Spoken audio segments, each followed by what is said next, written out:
Adilson, eu posso usar qualquer madeira na fabricação de móveis? Gente, é o seguinte, essa pergunta ela veio logo depois que eu postei uma peça agora há poucos dias, um centro de mesa, uma gamelinha, né, que eu achei de uns galhos que eu achei aqui jogado aqui no pasto, que é uma madeira que havia sido cortado, e veio essa pergunta. E eu vou dividir, aproveitar que a gente tem um pouquinho mais de tempo aqui no YouTube, eu vou dividir essa pergunta em duas respostas, porque eu já recebi outras perguntas relacionadas também. Eu vou separar em madeiras que você tem aí na madeireira, madeiras que você encontra de sobras aí pela rua, enfim, e podas de árvores, árvores que você corta, que você podou e vem de um jardim, uma coisa qualquer. Beleza. Com relação às madeiras processadas, né, vamos chamar de madeiras processadas, ou está na madeireira que você achou numa caçamba, que é uma madeira que já foi utilizada antes, pode sim. É claro que cada madeira vai apresentar uma melhor ou uma pior característica para móveis. Por exemplo, a gente tem madeira como maçaranduba, excelente madeira para telhado, para estruturas, enfim, mas para móveis ela não é tão boa. Por quê? Não é que a madeira é ruim, porque a madeira é difícil de trabalhar. A madeira que é pesada, a madeira que racha pra caramba, é difícil de usinar. Então, ela pode ser utilizada? Pode, mas ela é uma madeira difícil de ser processada. Tá? Difícil de colar, porque ela é muito dura. Então, mas pode. A gente tem, por outro lado, por exemplo, pinos, né? Que é uma madeira super macia, até utilizado no moveleiro, inclusive, né? Na indústria moveleira, que apresenta algumas limitações no seu uso. Você não consegue fazer uma estrutura de móvel, por exemplo, muito delicada. Imagina você quer fazer uma cadeira com pés palito. Você não pode fazer os pés palito muito fino de pinos, porque não tem resistência.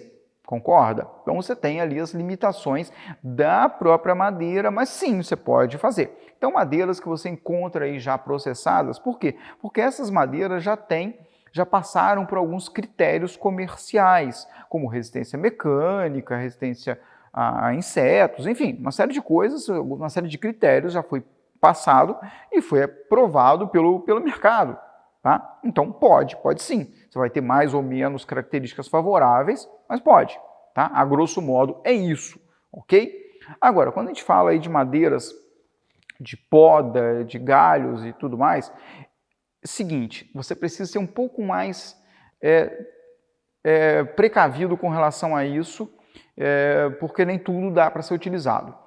Por exemplo, quando a gente pega aí mangueira, a minha bancada está sendo feita de manga, o tampo da minha bancada está sendo feito de manga. É uma madeira extremamente resistente. Jaca é uma madeira resistente. Você pega goiabeira, por exemplo. Goiabeira é uma madeira resistente, mas não tem muito como você processar a goiabeira para fazer móvel, porque as peças, as madeiras não vão ser...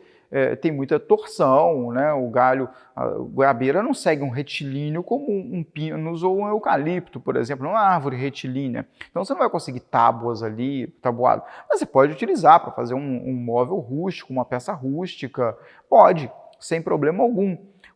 O cafezal, por exemplo, dá para fazer objetos, tornear, super tranquilo para isso, inclusive uma boa madeira, fica uma resistência ok para adornos, pequenas peças. E aí você tem que realmente ir avaliando laranja, laranjeira, você vai avaliando cada caso e avalia a textura da madeira. E como que você avalia isso? Não é no momento que você cortou a madeira.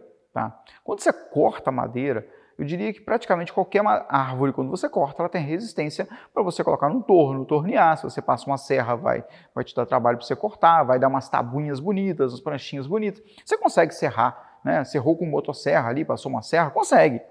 Mas você precisa avaliar pós-secagem. Por quê? Porque muita madeira, muita árvore, quando seca, ela simplesmente vira nada. Quer ver um bom exemplo disso? O ficus. Ficus, essa árvore de jardim, essa árvore ornamental, uma que tem uma folha verdinha ou pode ser um verde rajadinho, quando você corta um galho dela, cara, é uma madeira excelente, você coloca no torno, ela torneia super bem, você corta, ok, tudo bem. Só que, quando você pega e deixa ela secar, ela simplesmente fica tão porosa que não dá para usar. Sério, você pega qualquer galho, fica pesando alguns gramas, de tão poroso, tão papel, aquilo ali só tem papel, aquilo ali, tem nada ali, é uma farinha, tem nada, tem estrutura nenhuma aquilo ali. Então não dá para você fazer nada. Quando a gente fala de objetos também, adornos, objetos de decoração, ok, a maioria das madeiras vai dar para você usar. Agora, se você fala de utensílios de cozinha, por exemplo, eu já diria que você tem que ser mais criterioso para fazer uma caneca, fazer uma gamela, você tem que ser mais criterioso, a não ser que você faça a peça decorativa. Para utilitário, você tem que ter critérios. Por exemplo, a gamela que eu fiz aqui, a peça que eu fiz, o adorno que eu fiz com galho. Eu resinei ela toda. Por quê? Porque eu comecei a trabalhar, não sei que madeira é, comecei a trabalhar, começou a dar gosto ruim. O que eu fiz? Resinei a peça, tanto porque eu queria a casca dela, como na verdade até para proteger, isolar a madeira. Então qualquer coisa que tocar ali é na resina. De qualquer forma, é uma peça que não está sendo utilizada e nem vai ser utilizada para a colocação de um alimento, uma salada, nada disso. Tá bom? Uma carne, nada disso. Ela vai ser utilizada simplesmente como uma peça de decoração. Tá bom? No máximo uma fruteira, para você colocar uma laranja ali, uma manga, enfim, aí tudo bem.